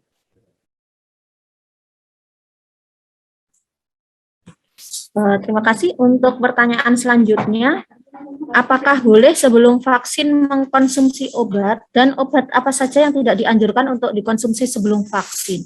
Kemudian sebenarnya apa alasan orang setelah vaksin tidak diperbolehkan minum kopi, meskipun minum kopinya beberapa hari setelah vaksin, misal 3 hari. Terima kasih. Oke, jadi kalau mau mengkonsumsi obat ya silakan aja, misalnya vitamin gitu ya, nggak apa-apa, imun booster nggak apa-apa. Jadi itu adalah misal juga gini, obat kencing manis misal, ya nggak apa-apa, obat hipertensi nggak apa-apa. Nah, obat-obat yang kita harapkan tidak diminum itu adalah obat-obat yang bisa menekan reaksi imun. Ya, jadi ada obat-obat yang menekan proses pembentukan kekebalan. Nah, itu yang kita tidak anjurkan. Misalnya obat-obat penekan nyeri, itu ada yang dapat berefek menyebabkan penurunan pembentukan kekebalan. Itu yang kita tidak harapkan. Nah, sekarang kalau misalnya kopi, udah 3 hari ya silakan aja minum. Nggak apa-apa. Nah, itu kan tadi kan nggak minum kopi itu kita tanpa penyakit tanpa sakit beberapa maaf ada suara yang masuk tadi teman. Jadi kopi ini kami sarankan 24 jam sebelum itu supaya tidak diminum, agar pada saat dia nanti mendapatkan vaksinasi dia akan mendapatkan efek simpang yang agak minimal. Nah, tapi ada beberapa penelitian juga ada yang menyatakan bahwasanya kopi ini menurunkan proses pembentukan kekebalan. Jadi proses inilah yang kita tidak inginkan terganggu. Jadi ada beberapa obat. Nah, ini sebetulnya rekomendasinya banyak ya. Jadi kalau menjelaskan di sini nanti ada nggak makan apa-apa gitu. Jadi kita anggap yang kopi-kopi aja lah ya, yang biasa diminum orang supaya nggak ngantuk.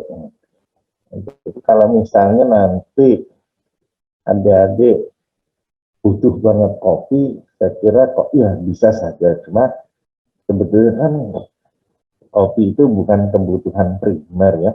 Artinya mungkin adik-adik bisa ganti dengan minuman rasa lain, barangkali sarsaparilla, mungkin minuman yang lain yang disukai lah. Jadi kopi itu tidak dianjurkan karena dia bisa mempengaruhi pembentukan imun. Kira-kira gitu ya. Baik, untuk pertanyaan selanjutnya, dua pertanyaan ini hampir mirip.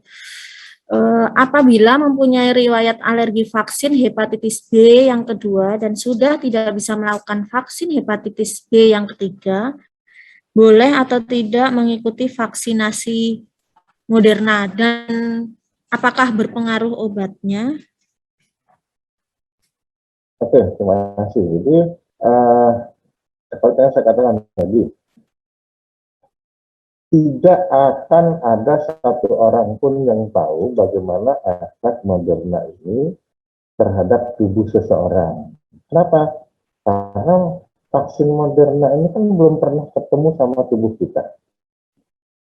Belum pernah ada yang kenal sama dia. Jadi contoh saya pribadi ya, misalnya. Jadi saya tuh punya alergi dengan obat sulfa. Jadi saya alergi sulfa.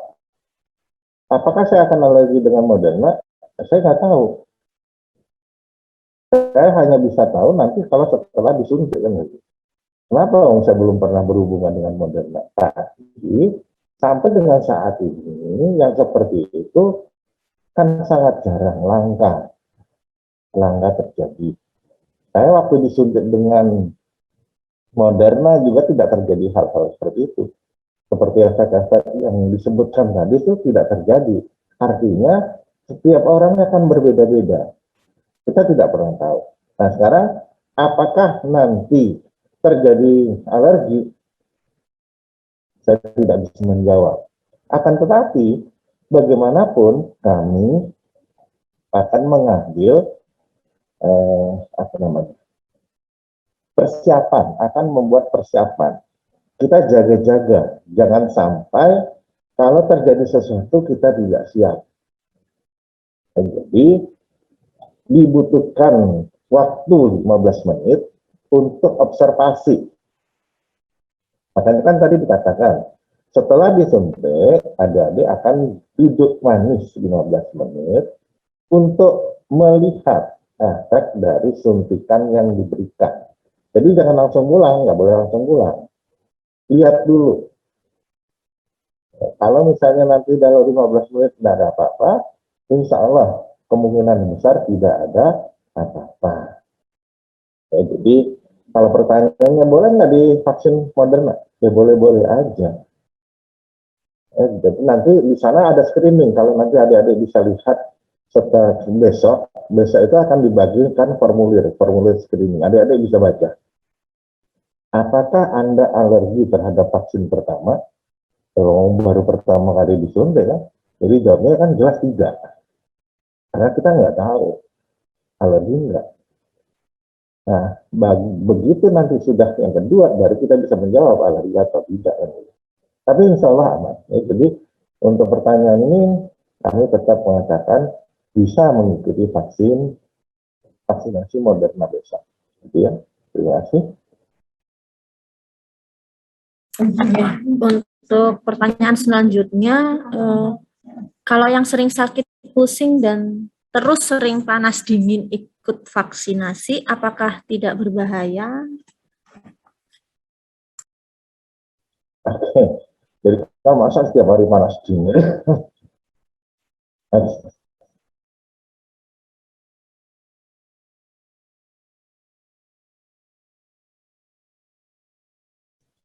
Oke, jadi sering pusing, tadi kan saya sudah katakan ada yang suka mengeluh pusing, sering lambungnya bermasalah. Nah, jadi ini kita cari dulu penyebabnya apa sih?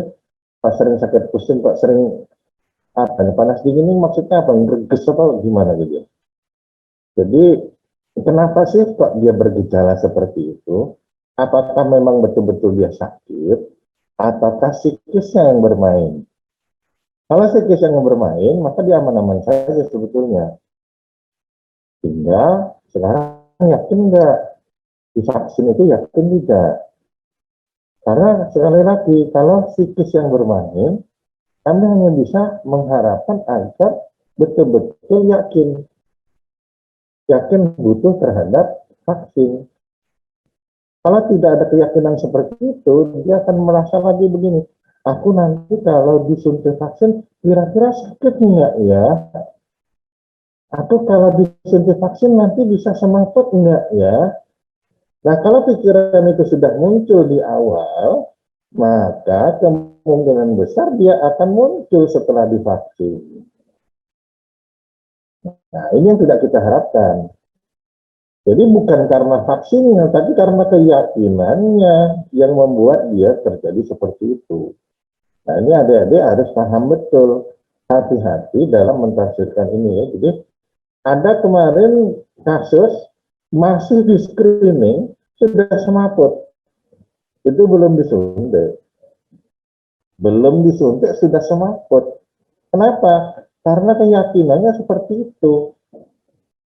Nah, jadi yang seperti inilah yang harus kita jaga, bahwasanya vaksin itu tidak menyebabkan yang seperti itu. Kira-kira demikian.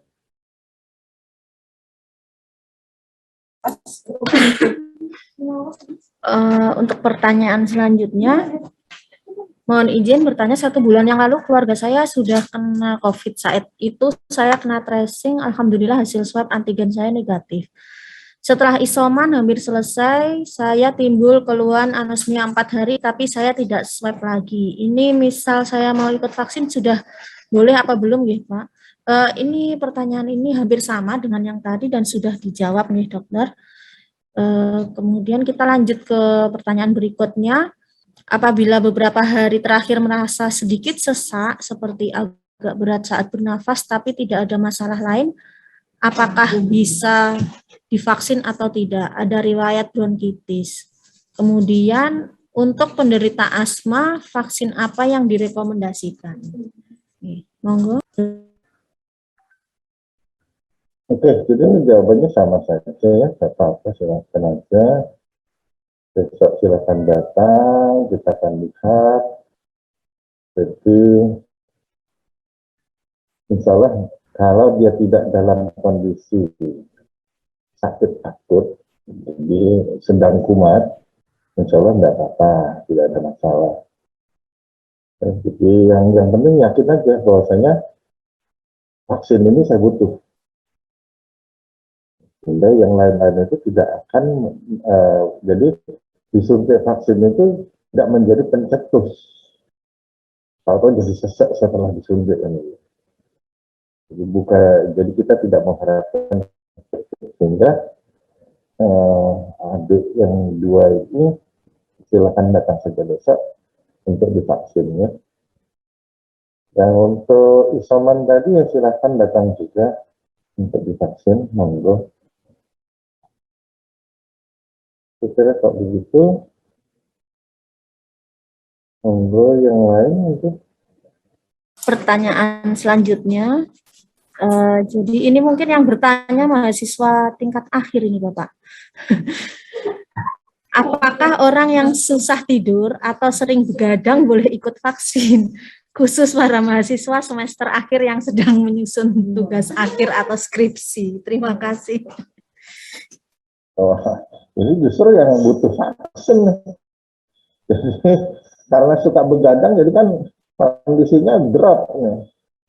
Justru butuh bantuan vaksin agar dia bisa sedikit banyak mempunyai pertahanan tubuh supaya nggak terkena COVID kan gitu.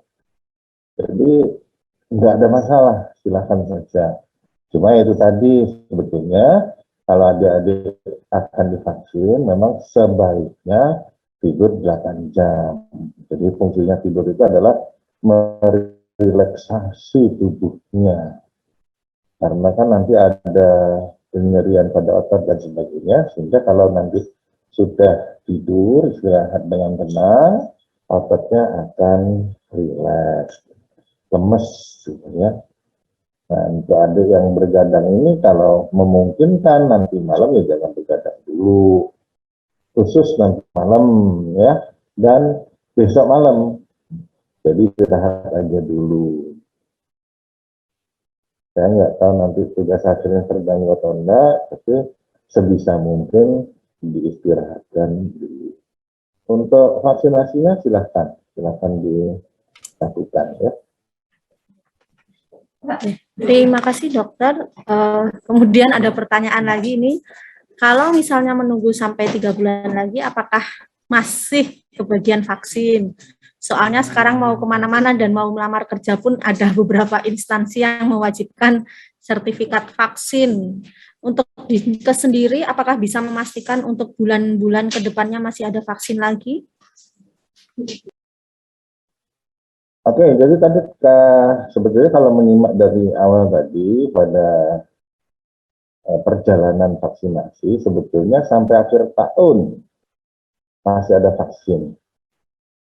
Insya Allah sampai dengan akhir tahun itu masih ada vaksinasi COVID. Jadi tidak usah khawatir. Sabar saja ya. Jadi kalau nanti memang pernah confirm jadi positif, itu silakan menunggu 3 bulan sejak dinyatakan negatif atau sembuh. 3 bulan setelah negatif atau 3 bulan setelah sembuh. Ingat, sampai dengan akhir tahun masih ada, tapi bukan artinya sampai menunggu akhir tahun. Ya, jadi pada saat nanti udah selesai 3 bulan nyendang, yang cepet-cepet tahun. Silakan aja, enggak masalah. Selanjutnya, Ya. Untuk selanjutnya, mungkin ini yang terakhir nih. Apabila mempunyai riwayat hipertensi, kemudian tekanan darah itu tinggi terus. Nah, bagaimana jika beliau ini ingin vaksin tapi tekanan darahnya tinggi terus? Kemudian, apakah jika ada yang mempunyai riwayat penyakit ginjal, apakah diizinkan mengikuti vaksinasi? Kemudian, bagaimana juga dengan riwayat flek paru-paru? Apakah aman mengikuti vaksin Moderna? oke, ya tidak ada masalah ya. Jadi ini sebetulnya sama saja ya. Kalau hipertensi tingginya seberapa? Karena kita punya batasan 180/110. Nah kalau misalnya tinggi terus, ya silahkan ditunda. Terus ditunda itu bagaimana?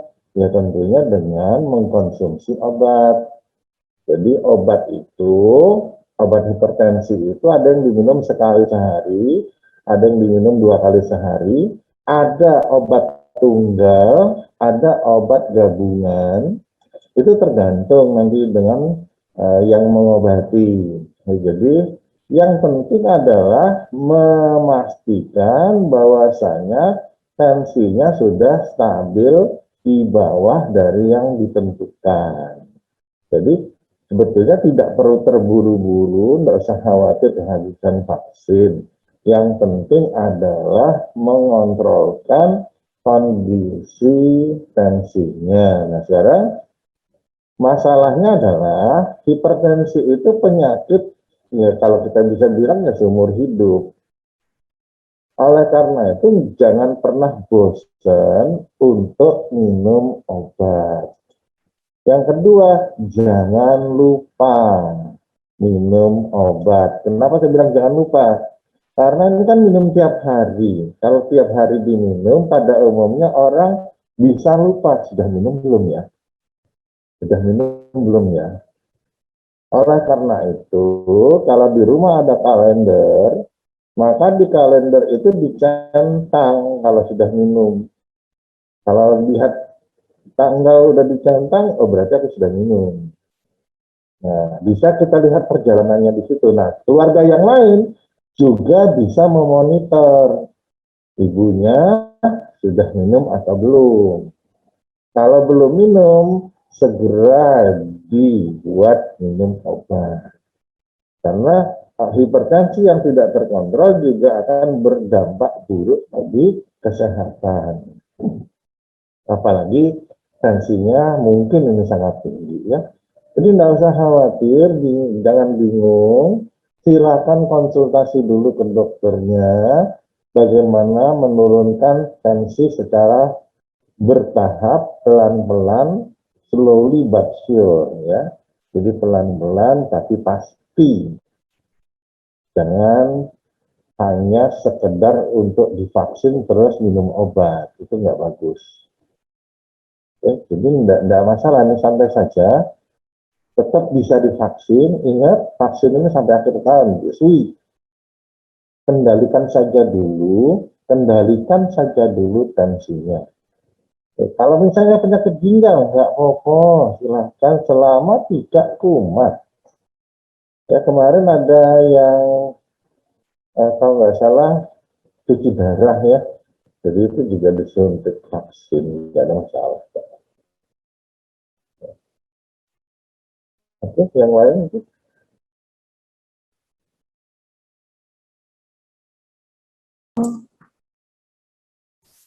Mungkin itu pertanyaan terakhir, mungkin ada yang bertanya secara langsung, kami persilahkan. 3 penanya saja ya. Monggo, apakah ada? Ada yang tanya, apakah Dinkes menyediakan vaksinasi kedua Moderna? Insya Allah ya, ketika hanya sudah diberikan dosis 1, pemerintah tidak mungkin lari dari tanggung jawabnya untuk menyediakan dosis kedua. Nah, masalahnya adalah apakah nanti yang diberi dosis pertama mau datang. Karena seringkali yang dosis pertama itu misal 1000, dosis kedua itu kadang-kadang hanya 800 yang datang. Yang 200-nya nggak tahu kepada kemana. Jadi kadang-kadang seperti itu yang terjadinya, jadi mubazir gitu.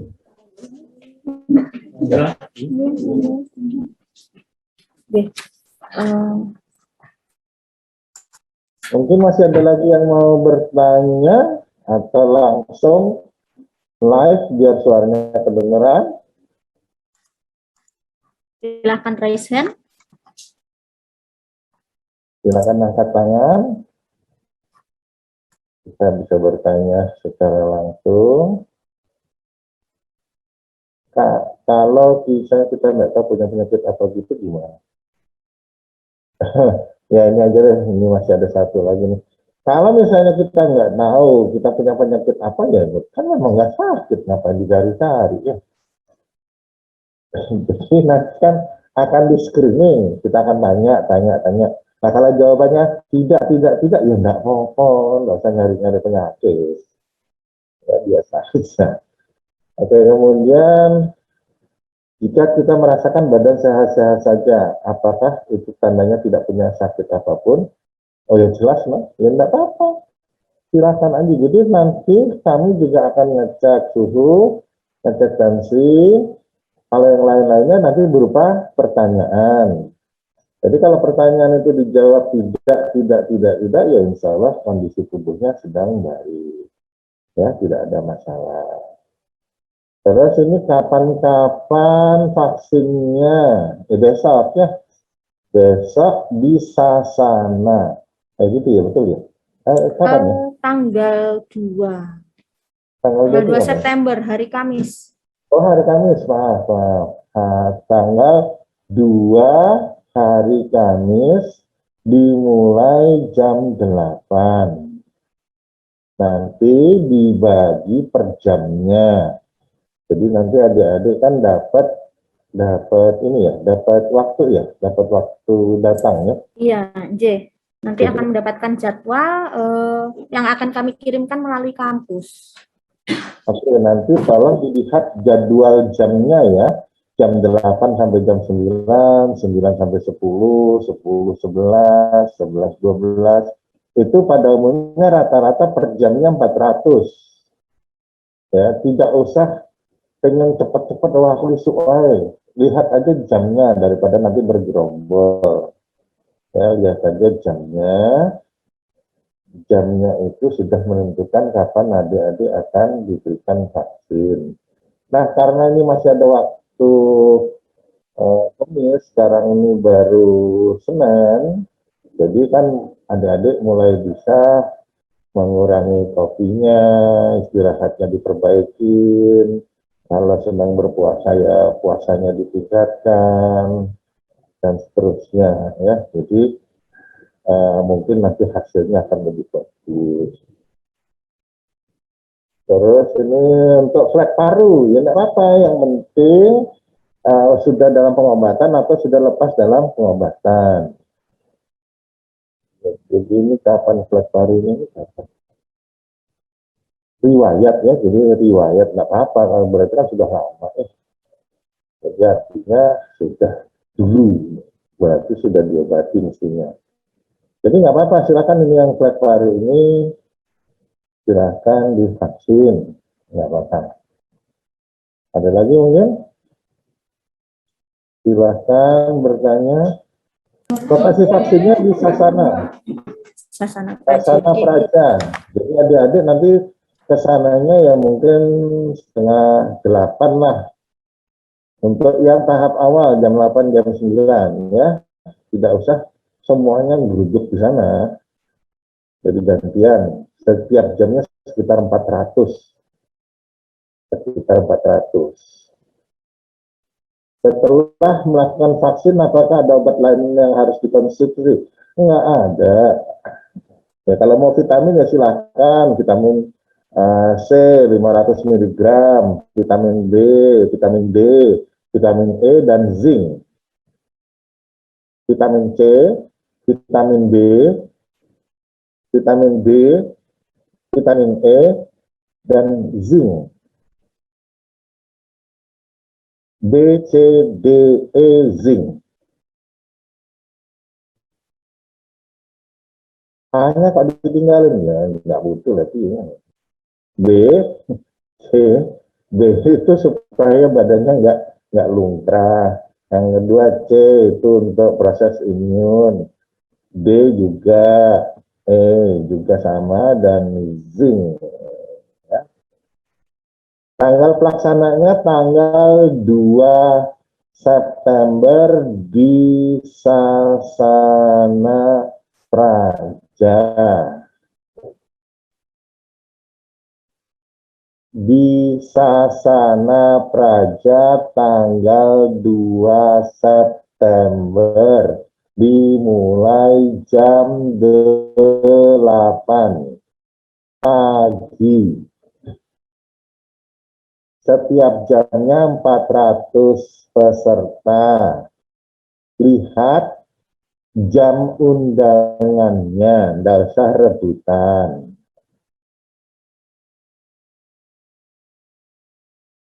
Untuk yang belum vaksin sama sekali bagaimana ya dok? Apakah bisa? Ya justru ini untuk yang belum vaksin. Ya, jadi bukan seperti kami ini sudah 2 kali Sinovac, terus dikasih Moderna. Kalau adik-adik ini Modernanya yang 2 kali. Nah, gitu ya.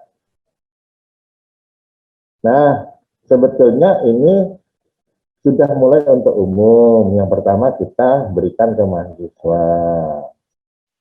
Untuk link akses. Kalau adik-adik di mahasiswa ini kan sudah ada daftar namanya, lihat kepada pihak kampus. Nanti pihak kampus juga akan mengatur jamnya, tolong dilihat dari pihak kampus ini jam berapa dapatnya.